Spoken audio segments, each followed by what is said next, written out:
A little past one, if you have to go, I have to just check on my car at once. okay. I don't know. I would probably maybe at one of the fringe events beforehand. I mean, that's Great. We're in a graveyard. So here's your challenge there. I have a show too, everyone's a Ah. car dealer. Everyone's a car salesman. and I'm gonna be not so good at it. Okay? I've seen you before at fringe events. Yes. But for some reason, but you know your show better than I do. Although it sounds really great, so I can't wait to hear more. But make up a reason why you saw me at this town hall, or I asked a certain question, and you were like, oh, maybe you think that my piece would be a good companion piece that we can swap postcards at each other's events or something. Okay. But just know I'm going to be really bad. Is there any info about the piece that you were? Or Just am I just making it up? make it up based on what your piece is about. Something that would go well. Okay. It could be like a common show or something new. So I saw your show. Is that it, or I know you have a one-person show? Yeah, I have a show that's somewhat similar, and you think our audiences would mesh up. Okay. Hey, how was that speech? Did you like Ben Jelly's so crazy? And Hey, Cindy. hi. Greg Abbott. Oh, hey Greg, what's up? Nice to see you. I saw your show. I heard about your show. Oh, And awesome. Did you get a postcard? Yeah, yeah. Oh, fantastic. And Yeah, I like it's that running, it's about storytelling and everything. I really Oh, enjoyed it, the way it was written. And I think, I have a one-man play. I think they would go well together as Oh. companion pieces. Oh, you're storytelling too? Yeah, it's about life in a small town at a door factory, and the people tell about their lives. And it's similar because it's kind of poetic in a way. Mm-hmm. So I think they would go well together. Oh, cool. So you want to come see my show and I'll see yours? Absolutely, absolutely. Here, I have a flyer right here, and I'm always available, so you can email me or Twitter me, tweet me, you can Oh, Facebook me, awesome.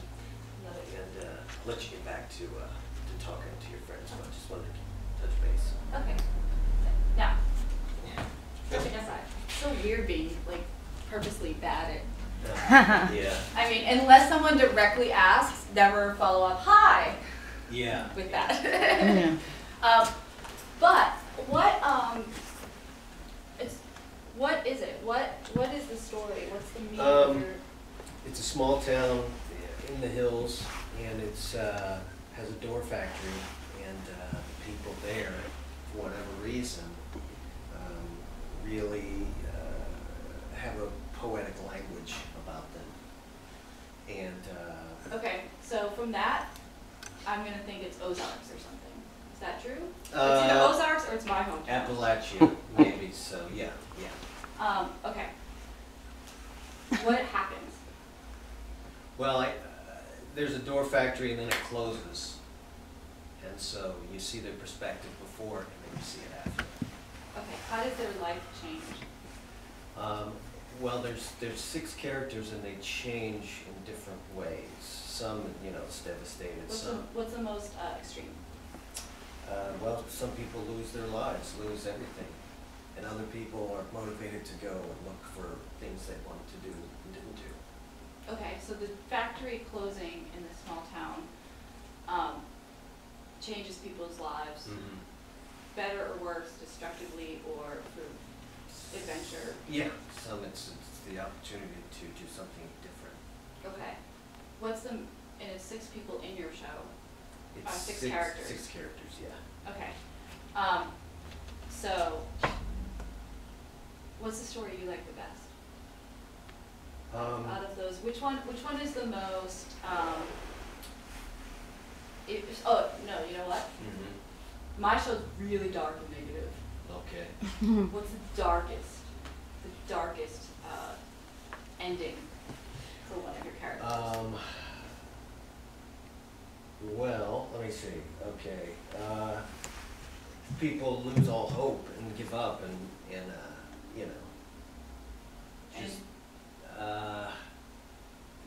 kill themselves or anything bad like that, but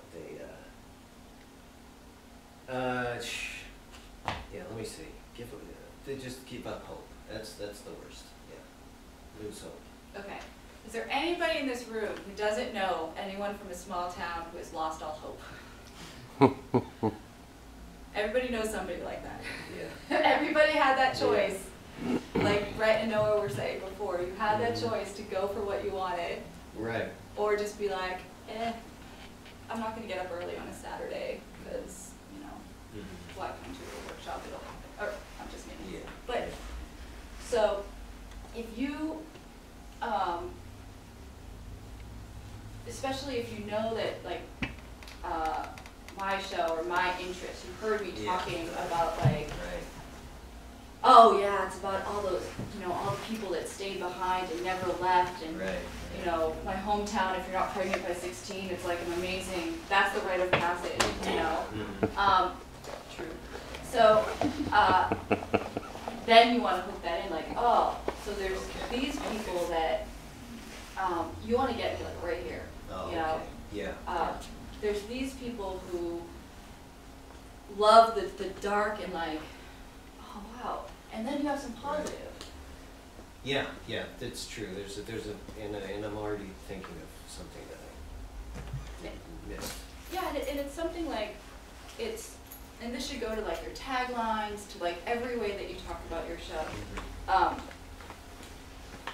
going like this because it feels like, you know, here's the dark side, here's some light side, there might be some in between. Mm-hmm. How can you pull those all together? That's a really active verb describing what your characters go through. Is it about the town? You kept bringing up Door Factory, and that's such a great symbol. Yeah. You know, it's open, it's closed, so like, can you use that imagery so you don't have to say it's a door factory? We get that, Okay. you know? Yeah. But that is such a like, we don't think, who thinks about manufacturing doors? Mm-hmm. You know, but it's really important. Mm-hmm. What does it mean to that town, and what again, like Anastasia, what's one sentence that will Right. open up the conversation? Guess that's the hard work, is phrasing it in concisely and Did you in go on an the door interesting pun, way. like what happens when the door closes on a door factory, like Mhm. forever That's the or first something thing, to that yeah. effect? And, you know, and feel free, you know, to throw me, if you guys think about it and you're like, okay, what do you think about this? You know, just throw me an email. And it's more so, I'll be like, more specific or something Okay. like that. But I mean, your approach was great, Mhm. especially with someone who's annoying. The one thing I would also suggest, and it goes back to when you're like pitching for sponsorship or things like that, know what you're asking for. Okay. Because you actually could have gotten me to send an email out to my mailing list Right. if Mhm. then you did it for me. Right. You could have, and that's like all this wonderful cross-promotional opportunity is, and it's a Facebook effect. If you post it on your page or you post it in your profile, your friends and family will see it. Mhm. Maybe if it's public, blah, blah, blah, blah, blah, other people will, but your friends and family will only see it if they're online at that specific time. Right. If you get people to share it, Mhm. then their friends see it, and it's just, so you want to tap into whenever you see a possible collaboration, Mhm. you want to tap into as much as you can. And sometimes, you know, it would happen where I go to a town hall or a workshop or something for Fringe, and I only did a show in the Fringe one year, but I would go to these anyway because they're fun, because I then am like, I'm going to see the show. You know, these are people, it used to be 7 times you needed to get a message through to your Oh, big yeah. head, and now it's like 15 Mhm. that you need to see.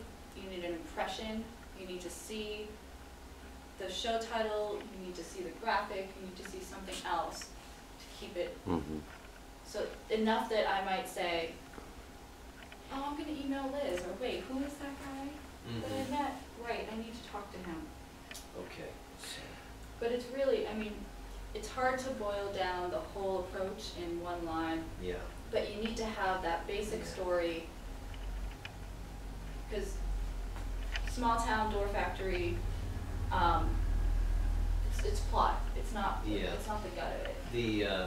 The thing that is, the closing is kind of the surprise, which gives you the emotional Yeah. tug when you're watching it, because the people are a certain way, and then it's, so, that's the problem, I don't want to give that away, Yes. so, And there was another show like that,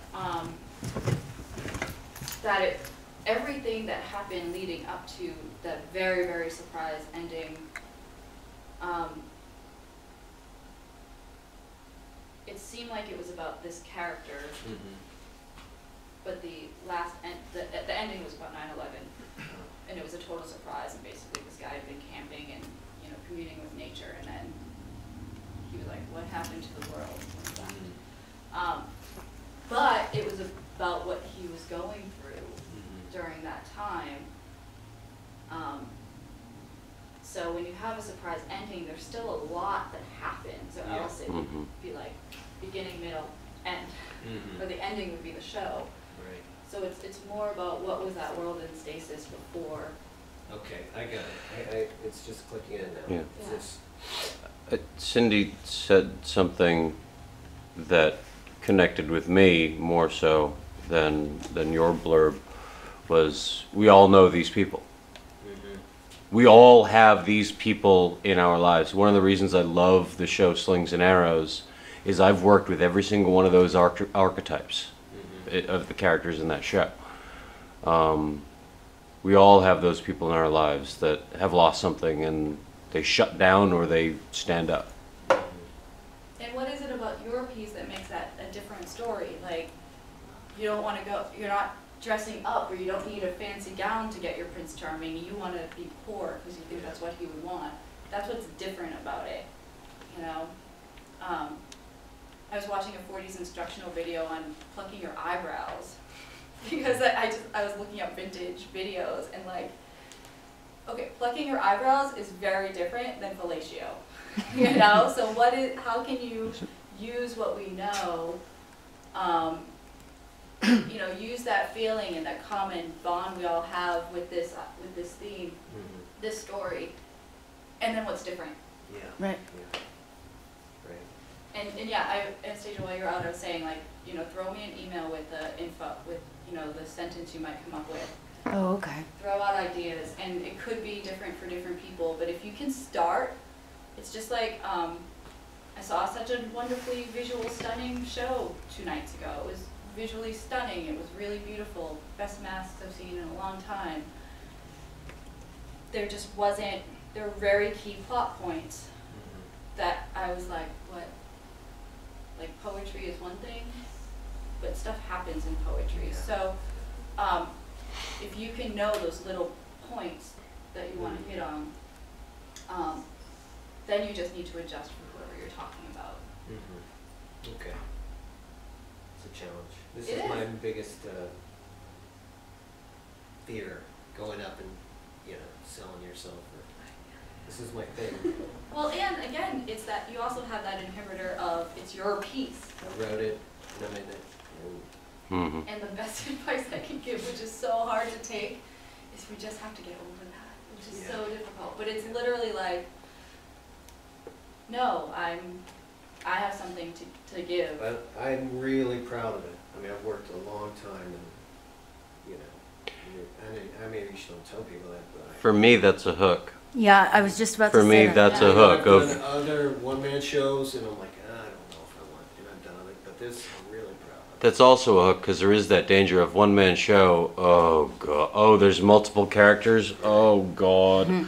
I've seen some awful train wrecks with that.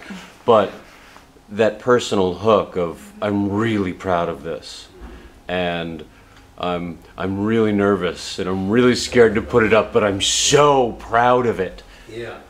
That makes me like you and want to support you. Yeah, and you know, using that obstacle of one person shows, use like either the way he just said, you can also be like, I've been trying to figure out what makes that work, Yeah, yeah. you know? And that's that makes me go, oh, let's go sit down and have a beer. Mm-hmm. Yeah. So I would It's like not your just input. Like, oh, how interesting. Okay, great. I might, but that makes me want to like talk more because I'm like, okay, really, how is your one-man show different? And I want to Yeah. know. Or what is, if it's another one-man show, one-person show, what has your experience been? People want to be asked their opinion on their own process to just kind of hook them in a little bit for their. Well, how have you been going with your one-person experience? Has that been? I don't know if it's just me or I don't know. And then that's the same way. Audience want to know that their feedback matters. They want to know that their presence matters. Yeah. You know, I was called out on Twitter last week because I was going to see the show I'm marketing director for, but I was like, oh my goodness, I'm going as just an audience member for the matinee. Meaning I told everybody I'm not working until my husband and our friend leave because I just want to go see the show, right? And somebody was like, theater is interactive. Nobody's just an audience member. But I'm pretty sure you know what I meant. But yeah, I feel like that same way we want that open channel to the creators. Right. This is something that I think Comic-Con does amazingly that theater forgets. It's a safe place for actors and creators to interact with their fans. Mm-hmm. I was watching all these videos from Comic-Con and like Nathan Fillion and Joss Whedon and all these people were like, it's so cool because I get to see you face to face, you know, and it's interactive, but there's also some boundaries, so, you know, it's good stuff. We neglect that often. The Fountain Theater is an awesome example of not neglecting that part because actors have to literally sneak out if they don't want to be just hounded by audience members, either upstairs or outside the dressing rooms. There's an amazing opportunity there. And it's just about talking to people and being able to kind of pull forward. But yeah, send me, I'll get it to I my. will. Okay, so we are at